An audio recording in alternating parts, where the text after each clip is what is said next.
Ini sama kasusnya waktu dibagi kebun BRR yang Arungan Bali sepeda mati. Dari 500 hektar itu setelah dibagi dengan penduduk semua, akhirnya cuma bisa mendapatkan 0,8 PKK.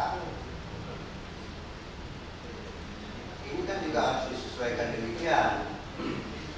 Walaupun ini sekarang KPT PAM memberikan kompensasi pinjaman 200.000 per kakak, kalau dia nanti dapat 0,5,